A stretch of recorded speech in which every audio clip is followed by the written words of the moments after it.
Señor, queremos darte gracias por la oportunidad que nos das de reunirnos en esta tarde. Gracias por el grupo de hermanos que han podido venir de sus trabajos, de sus casas.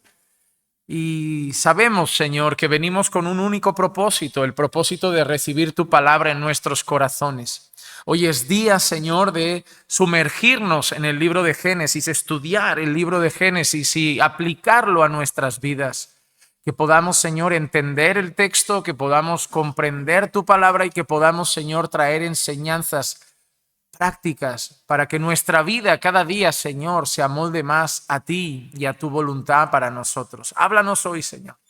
Ese es nuestro deseo y edifícanos, te lo pido en el nombre de Jesús. Amén, amén y amén. Bueno, hermanos, estuvimos viendo los primeros 12 versículos de Génesis 47 el otro día y hoy vamos a estar siguiendo con la secuencia de versículos y concretamente hoy vamos a trabajar versículos 13 al 31. Sí, hoy vamos a terminar lo que queda del capítulo 47. Hoy lo estaremos terminando. Nos encontramos ya con la familia de José en Egipto, ya están ahí acomodados. José les hizo un pedido, les pidió que fueran a decirles que eran pastores de ovejas, porque los egipcios despreciaban a los pastores de ovejas y así se garantizaban estar en la tierra de Gosén, una tierra que sería fértil, un campo que sería bueno para el ganado y que allí sus ovejas y el ganado pudieran estar bien alimentados y al mismo tiempo separados de Egipto para no mezclarse con ellos. Y vimos cómo Faraón y Jacob se encuentran, se conocen, Jacob bendice a Faraón, Faraón deja todo a disposición de ellos, lo mejor de la tierra. Y ahora vamos a ver cómo termina el capítulo 47. Después de esto ya nos quedarán tres, el 48, el 49 y el 50. Ya terminaremos con este libro que nos ha supuesto más de 100 mensajes, que hoy suena poco. Pero hace mucho que empezamos con Génesis, son más de 100 mensajes ya. Así que quiero empezar con una frase, antes de que entremos en el primer versículo, que es el 13, quiero empezar con una frase de Jonathan Edwards, que me hizo pensar en lo que hoy vamos a hablar, algo que hoy he titulado Cristianos, Economía y Política. La frase de Jonathan Edwards dice así. Dice, un cristiano debe estar profundamente preocupado por el bien de la comunidad pública a la que pertenece, dispuesto a entregarse a sí mismo por el bien de su país. Para Jonathan Edwards, el cristiano tiene que participar activamente en su sociedad. Y yo creo que es algo que hoy en día muchos malinterpretan y llevamos la fe de una manera extraña. Parece que la iglesia hoy se están volviendo como ermitaños. Parece que no somos personas que viven en este mundo. Y yo sé que no somos de este mundo de alguna manera, que somos de Cristo, que no compartimos sus valores, que no compartimos sus principios, pero estamos en este mundo. Vivimos con compañeros de universidad, con compañeros de trabajo, con familiares inconversos, tenemos vecinos, no vivimos aislados en una montaña. Y a veces me da la sensación de que los creyentes creemos que no tenemos nada que aportar a este mundo, que nuestro trabajo es aquí, en la iglesia, y la gente viene pensando solo a ver qué puede hacer aquí. ¿Qué puedo hacer, pastor? ¿Qué puedo hacer? Cocinar, servir, ayudar. Muy bien. Pero a veces se nos olvida que podemos hacer muchas cosas fuera y que participar de la sociedad no es pecado. Que hacer un bien a la sociedad no es pecado y que podemos ser luz en la manera como servimos a la comunidad. No quiero que nadie malinterprete esto para que ahora todo el mundo se vuelva activista social y formemos una ONG y nos dediquemos a dar comida a los pobres. No, pero me refiero a que nosotros vivimos en esta comunidad. Los políticos de ellos son los nuestros. Sus decisiones a nosotros nos afectan.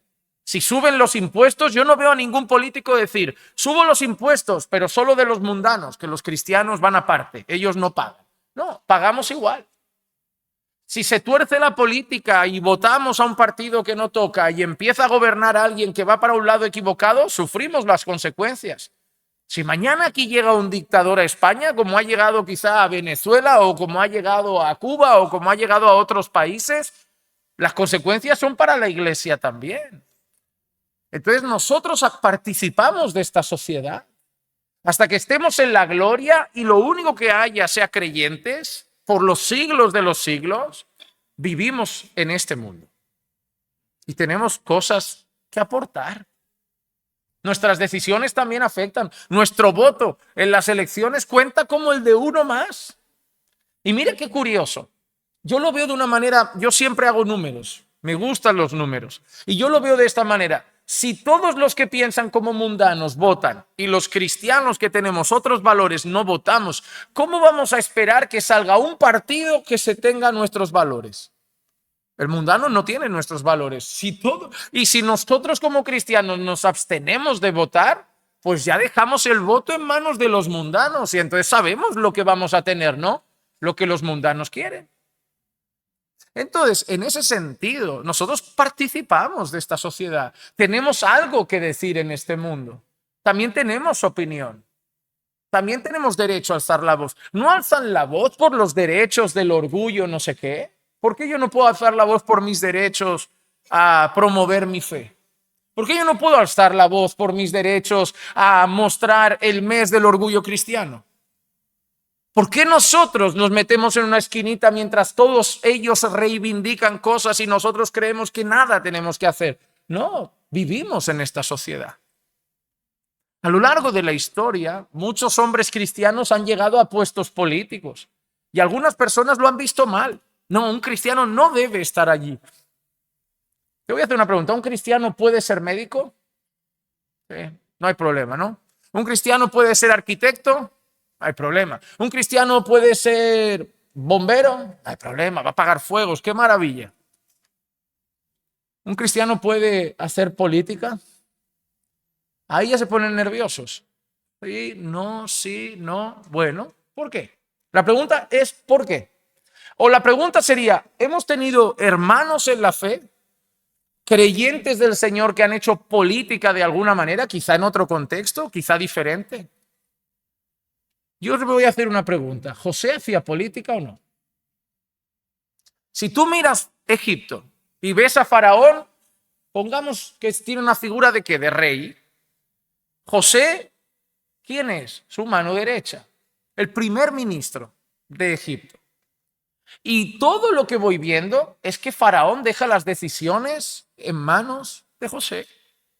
Y José no le dice a Faraón, yo no me meto en cosas de la sociedad, yo no tengo nada que aportar, yo no tengo nada que decir. No, José con sabiduría toma decisiones.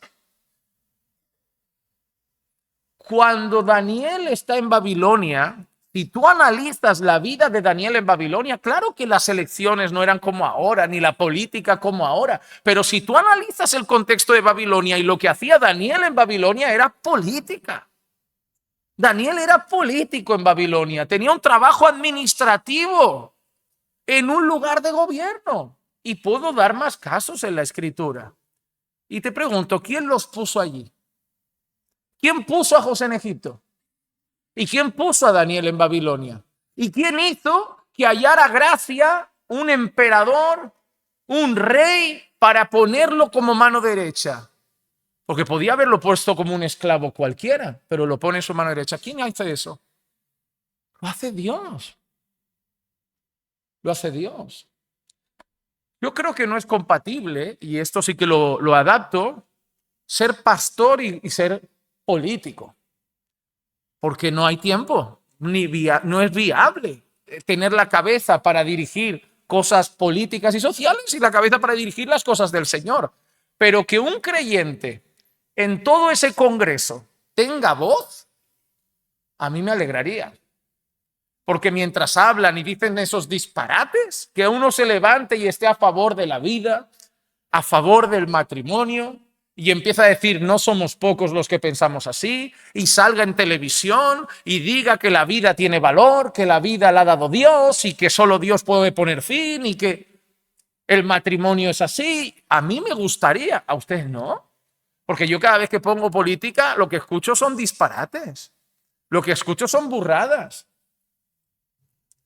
Tiene que tener mucha firmeza, claro, está sujeto a muchas tentaciones, claro, pero quizá podría ser luz, no aceptando sobornos, no dando su brazo a torcer, siendo fieles a los principios bíblicos. El creyente está empezando a tomar un rumbo en el que no sabemos ni siquiera vivir en esta sociedad, nos hemos aislado tanto como si no fuéramos parte de esta sociedad. Y entonces ya no sabemos si tenemos algo que decir en esta sociedad. Pues sí, tenemos algo que decir y tenemos la verdad. Más importante me lo pones a mí. Yo creo que tenemos la verdad y no creo que la debamos esconder. Necesitamos salir a esta sociedad y dar a conocer la verdad del Evangelio y la verdad de los valores que Dios ha establecido para este mundo. Así que creo que sí tenemos mucho que hacer en nuestra sociedad. Aparte de congregar, tenemos mucho que hacer en esta sociedad. No solo somos la luz del mundo, sino que somos la sal de la tierra. Somos la voz, el pueblo que no se corrompe, que no se pudre. Tenemos mucho que hacer. Y lo que vamos a ver hoy son decisiones políticas y económicas tomadas por José. Y les voy a mostrar cómo son decisiones políticas y económicas tomadas por José. Lo primero que vamos a ver es que la hambruna está ahí, sigue presente.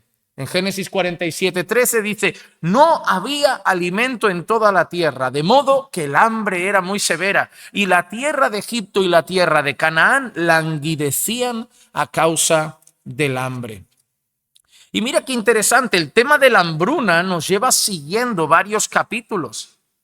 Por ejemplo, voy a leer algunos versículos rápido. Génesis 41:54. Y comenzaron a venir los 7 años de hambre, tal como José había dicho. Entonces hubo hambre en todas las tierras, pero en toda la tierra de Egipto había pan. Ya tenemos ahí hambre. Luego, versículo 57 del mismo capítulo. Y de todos los países venían a Egipto para comprar grano, porque el hambre era severa en toda la tierra. Siguiente capítulo, Génesis 42:5. Y fueron los hijos de Israel con los que iban a comprar grano, pues también había hambre en la tierra de Canaán. Siguiente versículo, Génesis 43. Siguiente capítulo, Génesis 43, versículo 1. Y el hambre iba agravándose en la tierra. Capítulo 45, porque en estos 2 años ha habido hambre en la tierra y todavía quedan otros 5 años en los cuales no habrá siembra ni siega. Así que tenemos hambruna tras hambruna tras hambruna. ¿Cuál es el tema que viene destacado desde Génesis 41? Hambre. Hambre. Bueno, nosotros hoy lo llamamos de otra manera. A lo que tenemos aquí en escena le llamamos crisis. ¿No? ¿Esa palabra les suena más? En España no se escucha hablar de hambre, aunque al punto que vamos llegará. Pero se habla mucho de crisis, ¿no? Crisis, ¿no? La palabra que nos sigue persiguiendo a nosotros también unos cuantos capítulos ya. Desde hace ya unos años parecía que era momentánea, pero parece que ya es nuestro estilo de vida. Ya la vida en España es crisis. ¿Y qué se necesita cuando un país está en crisis? El evangelio. Sí, también, siempre. El evangelio se necesita cuando hay crisis y cuando hay abundancia, porque la salvación no es solo para los pobres, es para todos los que el Señor disponga. Así que, ¿qué necesita un país en medio de crisis? Soluciones. No sé, pero si mi casa está en crisis, hay que orar. Pero hay que buscar soluciones, hay que buscar medidas. ¿Para qué? Para regular la situación y salir de esa crisis, sobrevivir, no morirse de hambre. Ahora, esto es lo que tenemos en Egipto, una situación de crisis en todo el mundo, una situación de hambre en todo el mundo y hay que tomar medidas. ¿Y quién las va a tomar? ¿Un mundano? No, las va a tomar un creyente. Las va a tomar el hombre que Dios escogió para llevarlo a Egipto. ¿Recuerdan por qué José dijo que tenía que estar en Egipto y por qué Dios lo llevó a Egipto? Para preservar, ¿qué? Para preservar vidas. Y no creo, yo al menos leyendo el relato, que sea para preservar las vidas solo de sus hermanos. Porque no va a preservar solo la vida de sus hermanos, no va a preservar solo la vida de su padre. Él habla en plural. Él no le dice para preservaros a vosotros y el resto que se muera. No, para preservar vidas me trajo el Señor aquí. José, ¿cómo vas a preservar vidas? Bueno, en tiempos de hambre, con buenas decisiones. Que hagan que muchos no mueran de hambre. Que hagan que muchos estén mejor. Y eso es lo que vamos a ver. Vamos a ver ahora una serie de versículos que yo quiero que entiendan que son decisiones políticas y económicas como la que muchos gobernadores tienen que tomar. Primero, acuerdos comerciales que traen riqueza a Egipto y a Faraón. Acuerdos comerciales. Génesis 47, vayan siguiendo la lectura conmigo. Versículos 14 y 15. Y José recogió todo el dinero que había en la tierra de Egipto y en la tierra de Canaán a cambio de grano que le compraban. Y José trajo el dinero a la casa de Faraón. Cuando se acabó el dinero en la tierra de Egipto y en la tierra de Canaán, todos los egipcios vinieron a José diciendo, danos alimento, pues ¿por qué hemos de morir delante de ti? Ya que nuestro dinero se ha acabado. Ya que nuestro dinero se ha acabado. Mira qué interesante lo que tenemos aquí. La gente tenía que comer. En tiempos de crisis, el móvil no es prioritario. El viaje no es prioritario. La gente tiene que sobrevivir. En aquellos momentos, uno se da cuenta que todo lo demás no tiene tanto valor.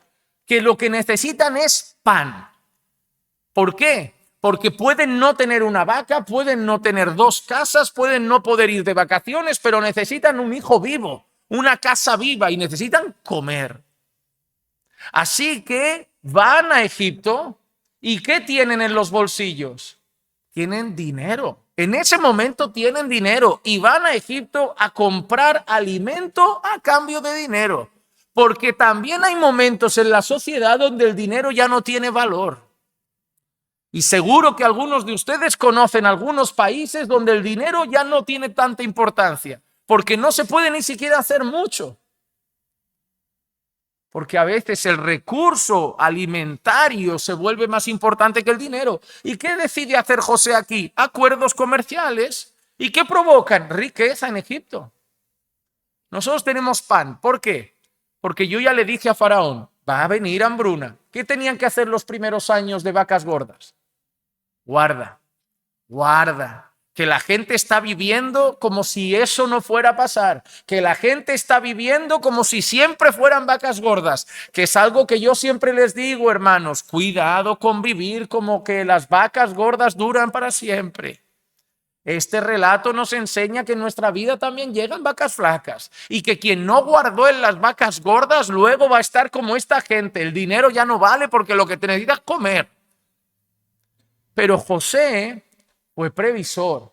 José dijo, vamos a guardar, vamos a guardar, vamos a guardar. Y ahora tenemos un Egipto lleno de recursos y una gente que necesita recursos. ¿Y sabes lo que pasa en el mercado cuando uno tiene recursos? Que le pone el precio que le da la gana.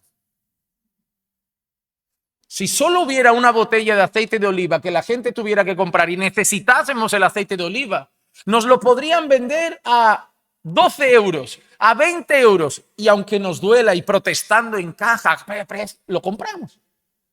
Porque lo necesito. ¿Funciona así o no? Mira qué interesante. Yo no sé si te has dado cuenta de la subida de precio de los huevos. Están muy caros. Antes los médicos le decían a la gente, más de 2 huevos a la semana no, que sube el colesterol y es malísimo. La gente no compraba huevos. Entonces, como no compraban casi huevos, los huevos valían poco. Ahora han salido los médicos diciendo, eso era mentira, comed huevos todos los días. La gente está comiendo 30 huevos a la semana, sube los huevos, que esta gente cree que ahora los huevos es oro. Y pagan 6 euros por 20 huevos. El mercado funciona así. ¿Tú qué necesitas? Yo solo tengo eso. Solo me lo vas a comprar a mí. O sea, que te lo puedo vender a 80 euros, aunque valga 10, porque lo tengo solo yo. Eso era el pan de Egipto. Eso es comercio. Eso es política. Eso es, tú tienes dinero. Yo tengo algo más valioso ahora que el dinero. Tengo pan, tengo comida. Entonces, tráeme tu dinero y yo te doy pan. Solo que las existencias de pan en Egipto eran muy grandes. Significa que la gente va a tener pan y Egipto va a tener pan y dinero. Así que la decisión política y económica de José acaba de enriquecer más a Egipto, porque el pan les sobra y el dinero ahora tienen en abundancia. Pero la gente sobrevive, que es el interés que vamos a ver, que la gente viva.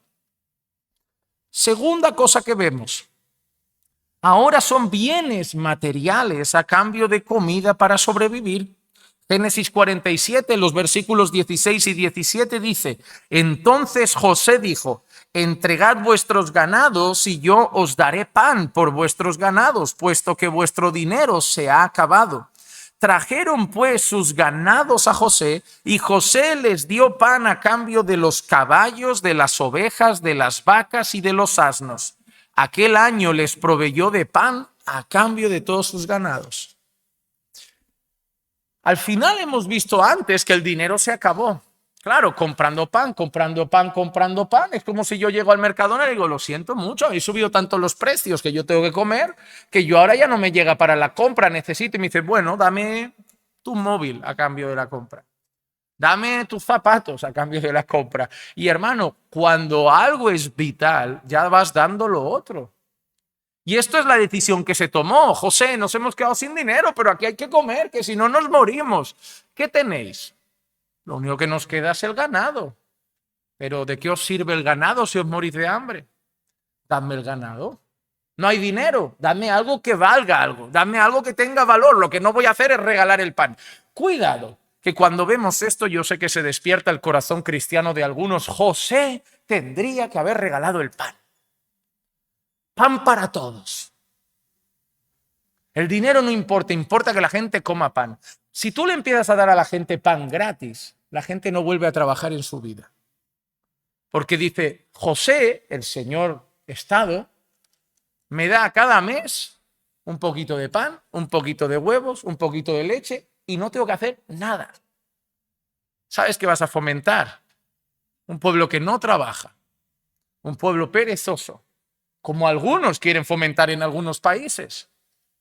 No tendré un corazón motivado a crecer, a comprar, a consumir, porque me van a dar lo justo para vivir. Ya está. ¿Yo qué tengo que hacer? Simplemente vivir para ese Estado y el Estado me dará lo necesario para no morirme desnutrido. Eso tiene graves consecuencias. El problema es que cuando nosotros lo que sabemos de economía y lo que sabemos de política es lo que estudiamos en vídeos de YouTube, eso no cuenta como biblioteca, ¿eh?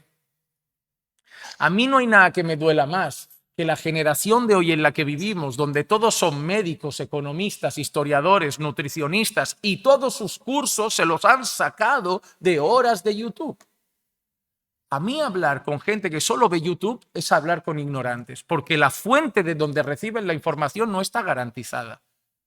En YouTube todos son doctores, todos son astronautas, todos son ingenieros. En su casa han hecho un curso online con la Universidad de Santa Coloma y ahora están diplomados y han averiguado cómo curar la calvicie frotándote un gusano por la cabeza, y la gente empieza a frotarse un gusano por la cabeza porque lo ha dicho el de YouTube, que lo han probado con 10.000 y las pruebas te las ha enseñado. No, pero lo vi en el vídeo. Así no podemos vivir, hermano. Debemos tener un poco más cuidado en quién depositamos nuestra vida. Hermano, lo que está haciendo José no es aprovecharse de las personas. José no se está aprovechando de la gente. Yo te lo voy a plantear de otra manera. Si esa gente no tiene pan para comer, ¿qué se va a empezar a comer? Si no tengo pan y yo me asomo y tengo vacas, ¿qué me como? La vaca. Y si me acabo la vaca y tengo un cordero, ¿qué me como? El cordero. ¿Te has dado cuenta de lo que al final no va a haber? Ganadería. Porque si me como las vacas, me como el cordero, me como los pollos, al final no quedan animales. Me he comido el pan y ahora me he comido los animales. ¿Ahora qué tengo? No tengo nada. ¿Sabes qué está haciendo José? Sí, se está enriqueciendo Egipto. Y ese es el problema que se tiene que quitar de la cabeza. Se está enriqueciendo, pero también está preservando la ganadería del país. Yo te voy a dar pan, pero dame las vacas. Porque ahora en Egipto habrá pan, dinero y vacas. Sí, claro que se enriquecen y quítense de la cabeza que es malo y es de malvados hacer riqueza. Sí que tiene que haber una moral, tiene que haber una ética, yo lo entiendo, tenemos unos valores y hay gente que abusa, hace trampas, se aprovecha. Pero cuidado con pensar que todo tiene que ser una gran ONG de regalar cosas. Cuidado con el hecho de vivir a costa de todos y de todos que me lo den gratis. No es así. No es así. Porque si Egipto fuese así, mira, voy a ser honesto, si Egipto empieza a regalar el pan, a regalar las vacas y a regalar el dinero, llega un momento que Egipto se va a pique, porque se queda sin nada. Se queda sin nada.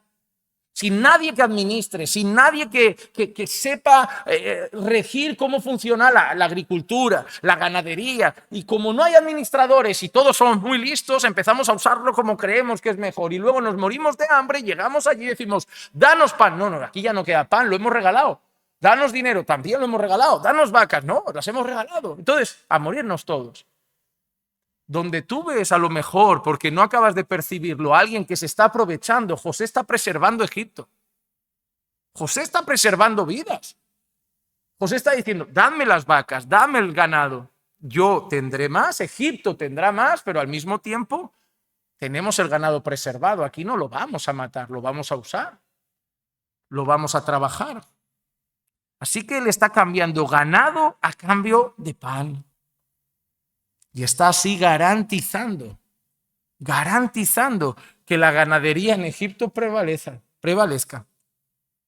Ahora llegamos al tercer punto, ese tampoco le gusta a mucha gente. Ahora es trabajo y servicio a cambio de comida para sobrevivir.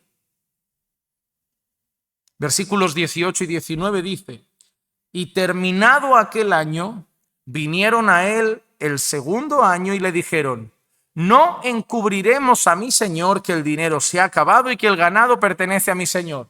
Ha pasado un año, se ha acabado el dinero y se ha acabado el ganado. Es decir, el hambre sigue, ya no tenemos dinero y el ganado lo tienes tú. ¿Qué hacemos? ¿Los dejamos morir de hambre? Dice, no queda nada para mi señor, y mira la expresión que utilizan, excepto nuestros cuerpos y nuestras tierras. Porque hemos de morir delante de tus ojos, tanto nosotros como nuestra tierra.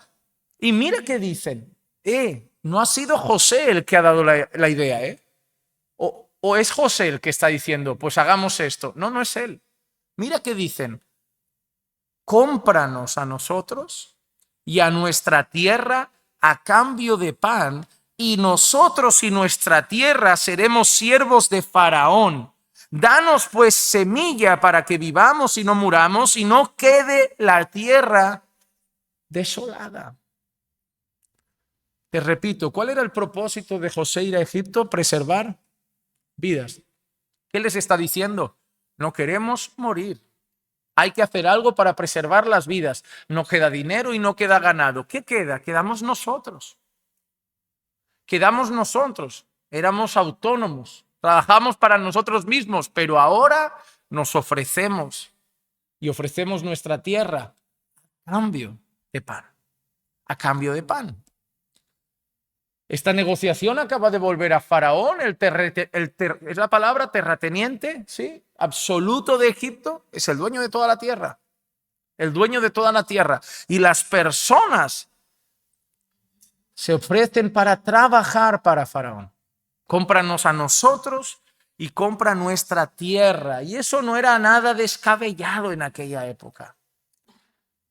Mira qué interesante, algunos pensarían que debían llegar y decir, como está pasándolo tan mal, dales pan gratis. Ellos no son de esta generación de ayúdanos gratis, son de la generación de si hay que trabajar, te servimos, pero hay que comer. Y esto me gusta. Por ejemplo, yo le llamo la mafia de los mendigos, pero que nadie me lo tome mal. La mendicidad se ha vuelto un negocio. Yo sé que todos quizá no piensan igual, pero se ha vuelto un negocio.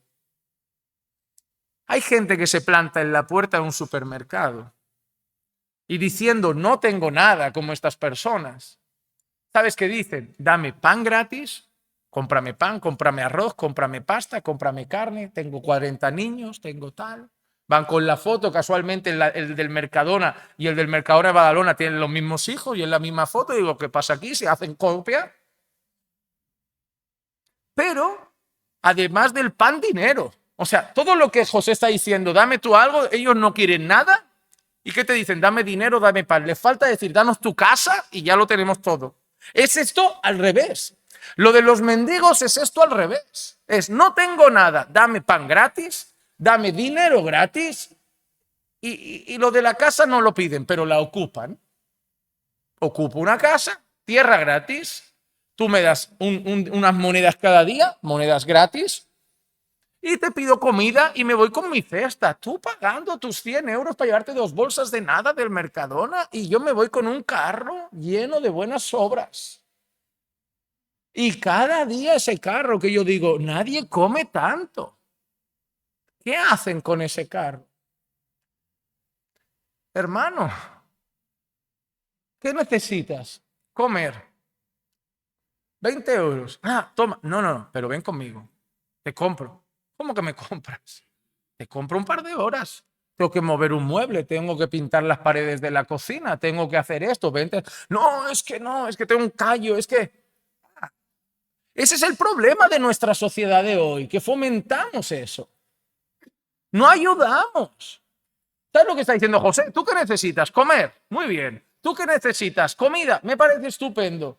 No hay, ¿qué me puedes ofrecer? Nada, no tengo nada. Te tienes a ti. Pues trabaja. Y ellos no esperaron ni siquiera que José lo dijese. Ellos se ofrecieron. Cómpranos a nosotros. Es decir, tenemos manos, nos ganamos el pan.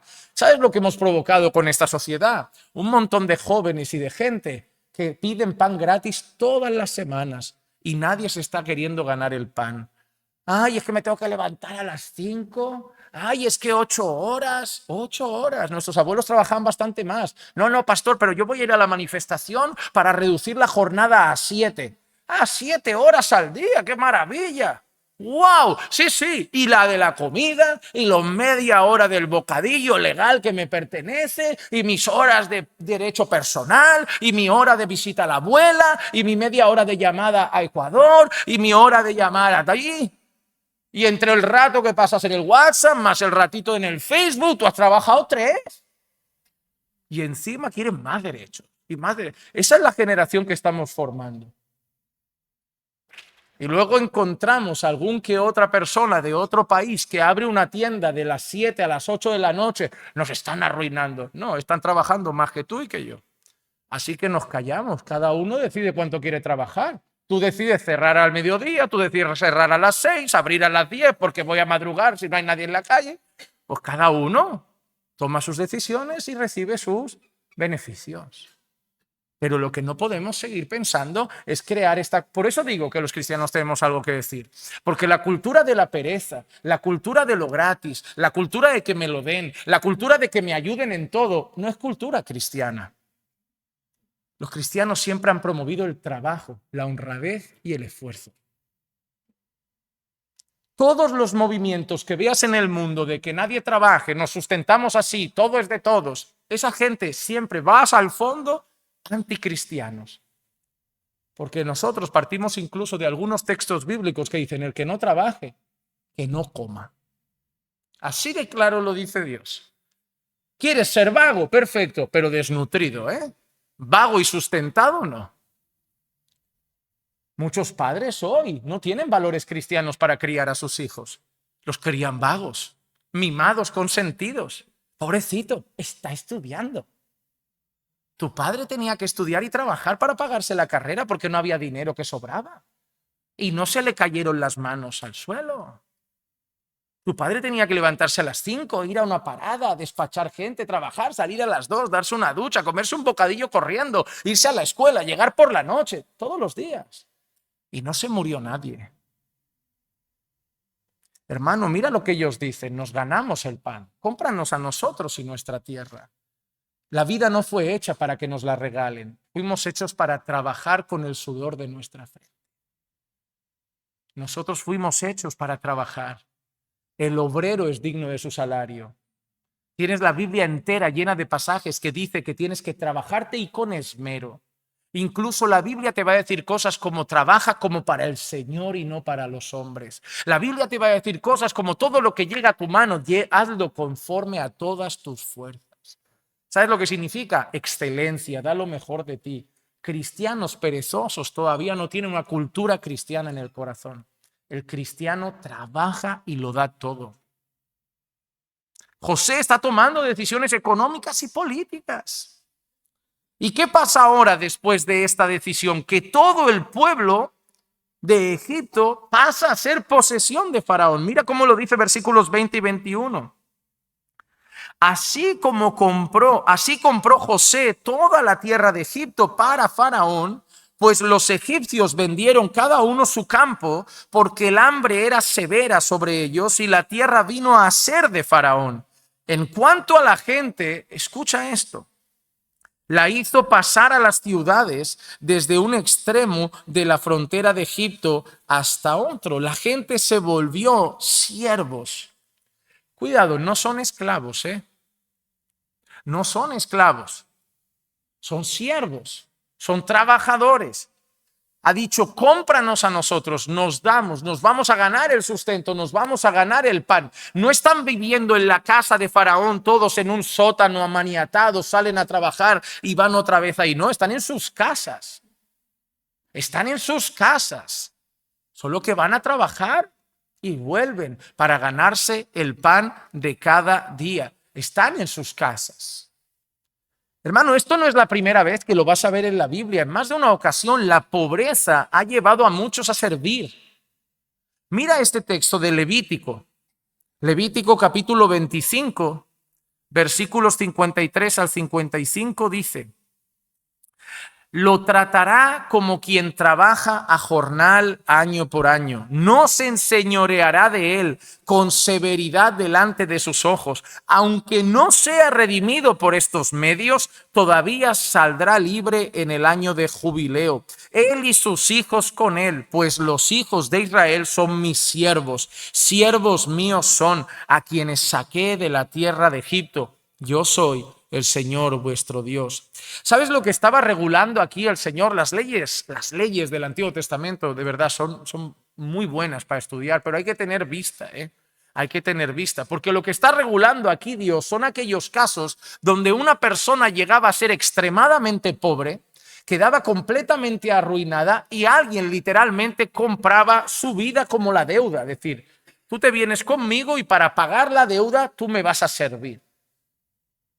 Tú me vas a servir, tenemos una deuda, tú no la puedes pagar, tú vienes conmigo y tú la vas a pagar contigo, con tu trabajo, con tu servicio. Pero Dios era tan bueno que Dios ponía, mira qué requisitos ponía Dios. Está bien, pero lo tratará como quien trabaja jornal. Es decir, él tiene una deuda contigo y como no puede pagar, llega y va a vivir contigo como siervo, como un esclavo. Pero mira que dice Dios, 1, lo vas a tratar como un trabajador contratado, no como un esclavo. 2, no te enseñorearás de él con severidad. 3, aunque no pueda ser redimido en el año que toca, tú lo vas a liberar. Porque por encima de ti, él es mío. Yo soy el Señor, yo soy su Señor, él es mi siervo. Pero mira qué interesante. Eso era gente que tenía que ir esclava a alguien porque la necesidad era tan grande que dice, como no tengo nada para pagarte, te doy mi trabajo, mi servicio. Pero el Señor reguló el trato hacia ellos. Así que lo que acabamos de ver, hermanos, es un José, un siervo de Dios, un creyente, tomando decisiones que, si no te das cuenta, han salvado a la gente de morir de hambre. Claro que no ha regalado el pan, claro que no ha regalado el dinero, pero ahora ¿cómo está la gente? Sirviendo a Faraón. ¿Y quién es el que mejor podía cuidar ahora mismo a esas personas? Faraón lo tiene todo. Ha protegido a las personas. Mira cómo te lo demuestro. Ha protegido a las personas, están vivos, Se podían haber muerto de hambre. 2, ha protegido la ganadería. Ha preservado el ganado para él, pero lo ha preservado. 3, ha preservado la tierra. Todo está administrado por Faraón ahora, pero la tierra sigue ahí. no han sido vendidas a extranjeros, nadie la ha desolado. Mira lo que decían, si nos morimos, esto que ha desolado, la tierra se seca. ¿Sabes qué pasa con una tierra si es abandonada? Te aconsejo dejar tu piso 3 años y volver. Y si tienes una tierra, te aconsejo dejarla y volver 3 años después. Y verás cómo está. Si nadie la trabaja, si nadie la cuida, si nadie la preserva, si nadie la administra, la tendencia es pudrirse, echarse a perder. ¿Sabes lo que acaba de hacer José? Ha guardado vidas, ha guardado la economía, ha guardado la ganadería y ha guardado la tierra. Porque José también sabe que vendrán otros tiempos. Y lo que es importante es que mientras esos tiempos no llegan, la gente siga viva. Luego ya volverán a remontar, porque la vida tiene esas etapas. Como dice Eclesiastés, hay un tiempo para todo, hay un tiempo de reír, hay un tiempo de llorar, hay tiempos de vacas gordas y hay tiempo de vacas flacas. Ahora mismo están sufriendo. ¿Qué es lo importante en crisis? Que no se me mueran. Cuando vengan mejores tiempos, ya crecerán. Ya volverán a hacer negocios, la tierra estará ahí, tendrán dinero, podrán comprarla otra vez, podrán comprar el ganado. Ahora no les daré pan, ahora les daré ¿qué? Dinero. Ellos comprarán cosas de lo que me han dado, lo volverán a recuperar, podrán volver a crecer. Son negocios. Y quien los hace es un creyente. A veces vemos mal a creyentes que hacen números. Uy, eres cristiano. La mujer de Proverbios 31 no era una pobre damisela, no pasaba hambre. Esa señora, según lo que leo en Proverbios 31, tenía hasta doncellas, tenía sirvientas. Así que no creo que fuera de clase baja. Por eso leemos también en Proverbios 31 una cosa que no sé si han leído, pero dice que hacía negocios, que compraba terrenos, bajo la supervisión y la autoridad de su esposo, ¿entendemos? Porque es un referente de mujer. Esa mujer comerciaba con tierras que seguramente eran de su marido, pero tenía capacidad, tenía sabiduría y sabía hacer buen comercio. Hermanos, la Biblia habla de dinero. El dinero no es pecado, es el amor al dinero lo que es pecado. La Biblia habla del dinero. ¿Y saben por qué muchos creyentes viven en situación más precaria de lo que quizá podrían vivir? Porque creen que el dinero no importa, que el dinero no es algo ahí que está ahí, que hay que usar, que Dios no dice nada, pero la Biblia da principios, la Biblia enseña cosas importantes. Hermano, los creyentes tenemos que saber usar el dinero, los creyentes tenemos que saber tomar decisiones. Los creyentes como José tienen que saber tomar decisiones, hermano. Tú no gobiernas Egipto, pero gobiernas tu casa. Y hay veces que hay casas que se mueren de hambre porque los creyentes no saben de nada y toman decisiones desastrosas. Así, saben de fe y todo lo toman con fe. Dios proveerá, Dios hará, Dios por aquí, Dios por allá. Y yo no te digo que no haya que tener fe, pero José no está diciendo, tranquilos, Dios ya hará crecer grano del campo. No, o sea, una cosa es la fe, pero también tenemos que tener nuestra decisión, sabiduría, discernimiento. Hermano, tienes que saber administrar bien tu vida. A nivel económico, a nivel administrativo. ¿Sabías que hay gente que tiene poco y consigue más que gente que tiene mucho? ¿Sabes por qué? No es porque tienen más fe o menos fe.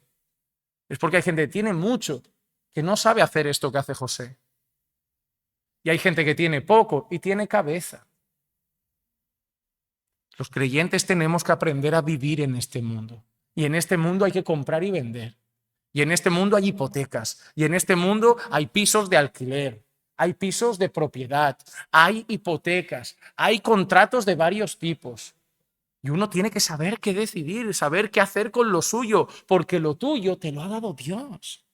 Y no lo puedes usar de cualquier manera. El dinero que tienes, la casa que tienes, los bienes que tienes también vienen de Dios y tienes que ser sabio a la hora de administrar esos recursos. Hermano, José nos está enseñando algo.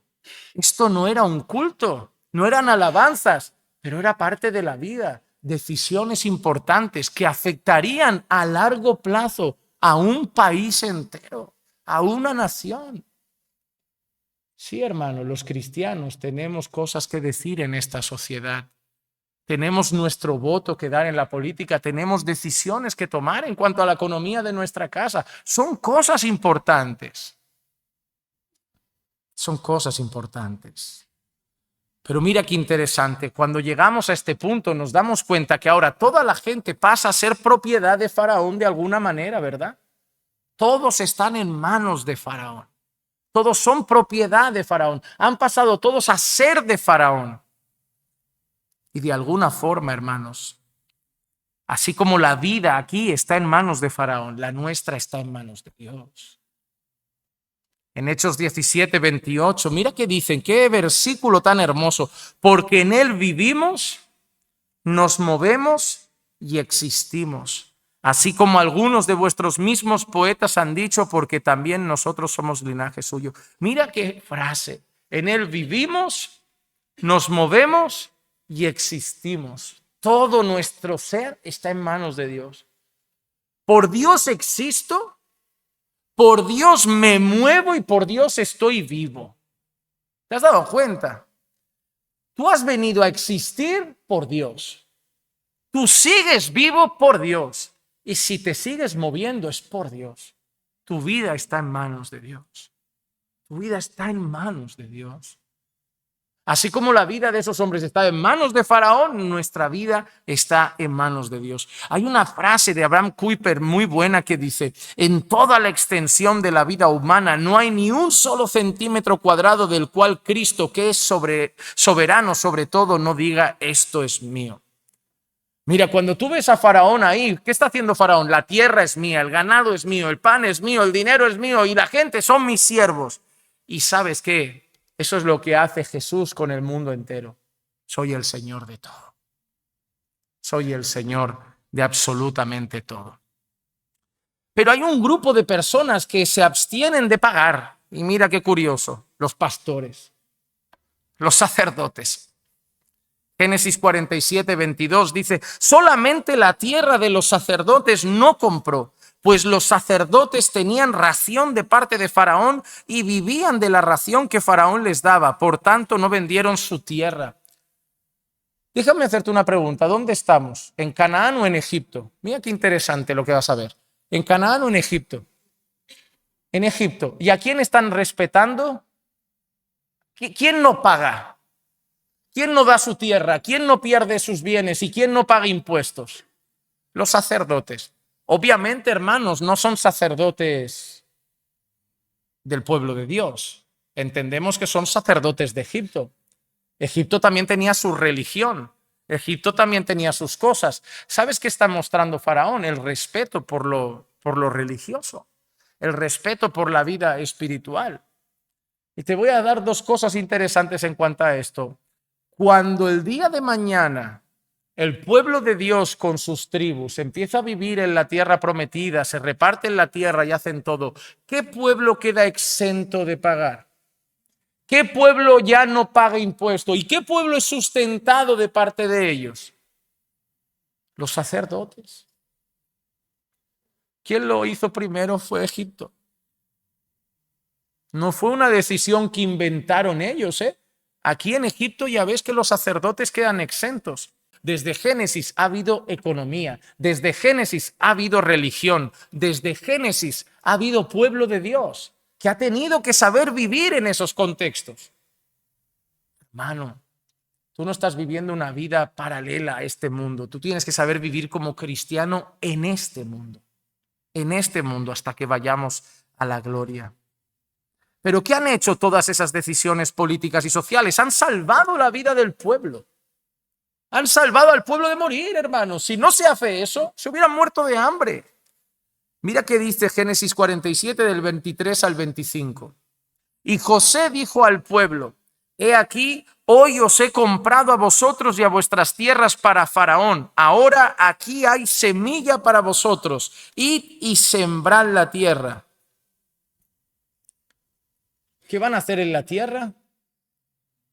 Amigo, van a trabajar la tierra para producir más. Pero mira qué dice ahora: al tiempo de la cosecha daréis la quinta parte a Faraón.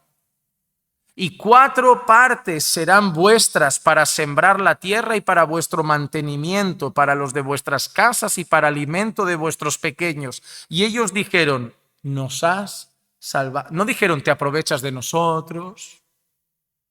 porque somos pobres, nos explotas, capitalista explotador. No, dijo, nos has salvado la vida. Hallemos gracia ante los ojos de Faraón, mi señor, y seremos siervos de Faraón. Hermano, ellos dijeron, con gusto el 20% para ti. Pastor, pero ¿quién paga con gusto? Bueno, alguien que se va a morir de hambre y que no le están diciendo 100% para mí, está diciendo 20% para mí, 80% para ti. ¿Sabes qué significa? Que el hambre va a acabar. ¿Y qué si las cosechas son buenas? ¿Y qué si hay abundancia? ¿Y qué si hay alguno espabilado que empieza a hacer más y más cosecha? Puede ser que en unos años vuelvan a tener ganado, vuelvan a tener tierra, vuelvan a tener mucho pan y vuelvan a tener abundancia. Donde la gente decide cruzarse de brazos, no, abusan de mí. Hay gente que dice, voy a aprovechar la oportunidad, me espabilo y a trabajar. La actitud de ellos fue buena, porque ellos entendieron que me está preservando la vida. Y ahora, ¿qué les está pidiendo de la cosecha? ¿Cuánta cantidad? Una quinta parte. ¿En porcentaje cuánto es? Un 20%. Nosotros pagamos más o menos 21 de IVA, más o menos cosas. Hermano, los impuestos no son nuevos. Esto es un impuesto en toda regla, ¿sí o no? Ojalá a mí me quitaran el 20 como a los egipcios. Yo soy autónomo, ojalá me quitaran el 20, hermano. Si a mí me viniera mi faraón Sánchez y me dijera, te quito el 20, digo, yo feliz, Sánchez, gracias por salvarme la vida. Hermano, Sánchez es peor que faraón. Sánchez me quita más. Eso son impuestos. ¿Por qué? Porque hay que mantener Egipto, hay que mantener a Faraón, hay que mantener el palacio, hay que mantener las cortes, hay que mantener a José también. José come. ¿Y José qué está haciendo? Trabaja de político y tiene que tener su sueldo vitalicio. Hermano, ¿no te das cuenta que lo que estoy haciendo hoy quería dedicar esta clase para que veas que el mundo es muy parecido? Pastor, los impuestos deberían quitarlos. Pues empezaron en Egipto. No, pero Dios los quita. Bueno, pues cuando llega el pueblo de Dios y vivir bajo la ley de Dios, Dios les pone otro diezmo, que es un impuesto. ¿Para qué? Para el huérfano, para la viuda, para el levita. Y no era uno, eran tres.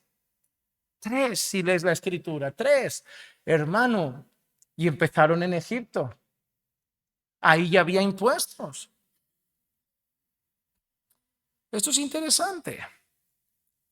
Y ese impuesto lo mantuvieron hasta más adelante. Versículo 26 dice, entonces José puso una ley respecto a la tierra de Egipto en vigor hasta hoy, que Faraón debía recibir el quinto. Solo la tierra de los sacerdotes no llegó a ser de Faraón. ¿Y qué pasó con toda esa situación? Porque en medio de todo esto tenemos al pueblo de Dios. Versículo 27. E Israel habitó en la tierra de Egipto, en Gosén, y adquirieron allí propiedades y fueron fecundos y se multiplicaron en gran manera. ¿Qué adquirieron? Propiedades, fueron fecundos y se multiplicaron en gran manera. Y no vemos pobreza y muriéndose de hambre. Vemos que crecen, vemos que se multiplican. Primeramente porque Dios lo había prometido. El Salmo 105, versículo 23 y 24, que dice, también Israel entró en Egipto, así peregrinó Jacob en la tierra de Cam, e hizo que el pueblo se multiplicara mucho, y los hizo más fuertes que sus adversarios.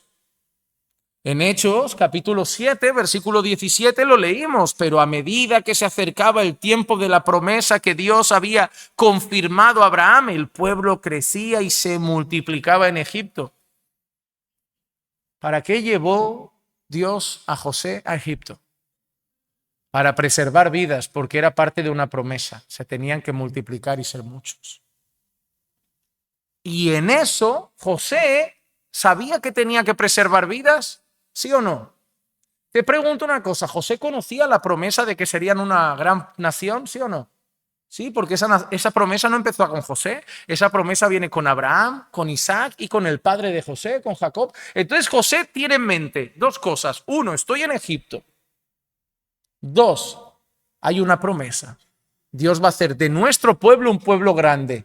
Y es ahí que José dice, para eso me trajo Dios a Egipto, porque iba a haber hambruna, se iban a morir de hambre y me ha traído aquí porque van a tener que venir y yo tengo que preservar vidas porque hay una promesa de que sean muchos, así que tengo que tomar buenas decisiones, como económicas, políticas, desde la posición donde Dios me ha puesto para ser parte de esa promesa que Dios va a hacer. Mira, para cumplir la promesa de ser muchos, Dios usó política y economía para preservar vidas primero y luego las multiplica, porque son parte de una sociedad. Porque ¿cuánta gente llegó a Egipto y cuánta se fue? Génesis 46, 27 vimos esto. Y los hijos de José que le nacieron en Egipto eran 2. Todas las personas de la casa de Jacob que vinieron a Egipto eran 70. ¿Cuántas vinieron? 70. Pero mira qué dirá Éxodo cuando lo veamos en el capítulo 12 y el versículo 37. Mira cuántos se van. Y partieron los hijos de Israel de Ramsés hacia Sucot, unos 600,000 hombres a pie sin contar niños. Llegaron 70, que no son 70, que eran más, pero no eran 600,000 hombres sin contar niños. Obviamente hay un tiempo muy grande por medio ahí, pero hay una promesa. Y en esa promesa entran las decisiones de José para preservar vidas que luego serán una gran nación. ¿Cómo termina nuestro texto de hoy? Termina con un pedido especial de Jacob a José. Los versículos 28 al 31 dicen, y Jacob vivió en la tierra de Egipto 17 años. Así que los días de Jacob, los años de su vida, fueron 147 años. Cuando a Israel se le acercó el tiempo de morir, llamó a su hijo José y le dijo, si he hallado gracia ante tus ojos, por favor, pon ahora tu mano debajo de mi muslo y trátame con misericordia y fidelidad. Por favor, no me sepultes en Egipto. Cuando duerma con mis padres, me llevarás de Egipto y me sepultarás en el sepulcro de ellos. Y José respondió, haré según tu palabra. Y Jacob dijo, júramelo. Y se lo juró. Entonces Israel se inclinó en adoración en la cabecera de la cama. Ahí vemos juramentos. ¿No bastaba con la palabra de José? Lo haré. Sí, pero ¿por qué entonces dice júramelo? Yo veo muchos creyentes a veces rápido ven la palabra jurar. No, eso, pecado. La Biblia está llena de juramentos. Y para ellos en aquel momento jurar implicaba cumplir sí o sí. El hecho de poner la mano sobre el muslo era también una parte de ese pacto, de ese trato, de ese juramento. Y hermanos, es por eso que muchas veces el Señor nos dice, es mejor no prometer o no jurar que prometer y no cumplir. La diferencia es que nosotros tenemos una cosa clara que el Señor nos enseña. No sabemos qué pasará mañana. Yo no puedo jurar si yo no sé ni siquiera mañana voy a estar. Es como si yo le digo a Jonathan, te juro que mañana te voy a visitar sin falta. Y mañana me pongo malo, cojo gripe. Mira, Jonathan, si todo va bien, mañana te voy a ver. ¿Ves? Es más prudente no hablar así. El problema es que el juramento en nuestra sociedad carece de valor. Hoy la gente hasta en un juicio jura con la mano en la Biblia y miente descaradamente. La gente cuando ya no tiene principios y valores, el juramento no, es como si no te dijeran nada. Pero en aquel entonces todavía la gente tenía más palabra. Y si alguien te lo juraba, no había que ponerlo por escrito. Hoy hasta tu propio hermano de sangre te dice, cuando pase esto con papá y mamá nos lo dividimos igual, por escrito. Soy tu hermano, por escrito. Qué triste, ¿no? Que hayamos llegado así. No debería ser. Pero en aquel entonces, cuando Jacob dice, júramelo, es una manera de decir claramente, cumplirás sí o sí. Y José acepta, cuando mueras, te llevaremos a ser sepultado fuera. ¿Por qué? Porque Jacob está en Egipto, pero no es su casa. Y esa es nuestra realidad en este mundo. Nosotros estamos aquí, pero no somos de aquí. Eso no implica que no vivamos aquí, eso no implica que no tomemos decisiones aquí, que no compremos aquí, que no tengamos nuestra casa o que algunos hagamos negocio. No tiene nada de malo, pero lo haremos con honestidad porque estamos aquí, pero no somos de aquí. Mientras el mundo hará trampas, nosotros no. Mientras el mundo se aprovechará, inflará precios, nosotros no. Mientras el mundo no tiene escrúpulos y lo que quiere es ganar más, nosotros no. Podremos hacer negocio, podremos tomar decisiones, daremos nuestros votos, pero con valores y principios marcados por Dios. Porque hay una cosa clara, no somos de este mundo. Y cuando Jacob le está diciendo a José, entiérrame fuera, entiérrame fuera, hay otra cosa que le está diciendo. No solo le está diciendo, no soy de aquí, le está diciendo, vosotros saldréis de aquí. ¿No te has dado cuenta? ¿Cómo te voy a llevar fuera si estamos en Egipto? Pero este no es el destino final. Dios os va a sacar de aquí. Aquí hay mucha fe en este juramento. Porque yo solo te pediría, lleva mis huesos a Estados Unidos si supiera que vas a acabar llegando a Estados Unidos. Y le está diciendo a José, lleva mis huesos donde están mis padres. Porque Dios también dijo una vez que serían esclavos, pero que Él los libertaría. Así que Jacob, el que fue tramposo, mentiroso, el que hizo todo lo que hizo, llega al final de su vida siendo un hombre de fe. Hermano, si Dios tiene un plan para ti, como lo tenía para Jacob, puede ser que al principio haya sido un poco tramposo, haya sido un poco desubicado en tus decisiones, pero lo que está claro es que si Dios tiene un plan en tu vida, como Jacob, Él tratará con tu vida como hizo con Jacob. El que empezó la buena obra la va a perfeccionar hasta el final. Y sabes lo que estamos viendo, un hombre que tenía todo para acabar sus días siendo cada vez más mundano, pero acaba teniendo fe, siendo un hombre de fe. Y eso es lo que Dios hará contigo y lo que Dios hará conmigo. Porque nosotros también hemos empezado nuestra vida muy torcidos como Jacob, pero si somos de Dios, acabaremos siendo hombres de fe como Jacob. Mira lo que dice Hebreos capítulo 11, versículo 13 al 16. Todos estos murieron en fe, sin haber recibido las promesas, pero habiéndolas visto y aceptado con gusto desde lejos, confesando que eran extranjeros y peregrinos sobre la tierra. ¿Ves?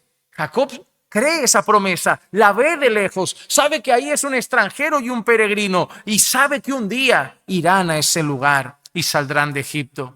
Dice, porque los que dicen tales cosas claramente dan a entender que buscan una patria propia. Y si en verdad hubieran estado pensando en aquella patria de donde salieron, habrían tenido la oportunidad de volver, pero en realidad anhelan una patria mejor, es decir, celestial, por lo cual Dios no se avergüenza de ser llamado Dios de ellos, pues les ha preparado una ciudad.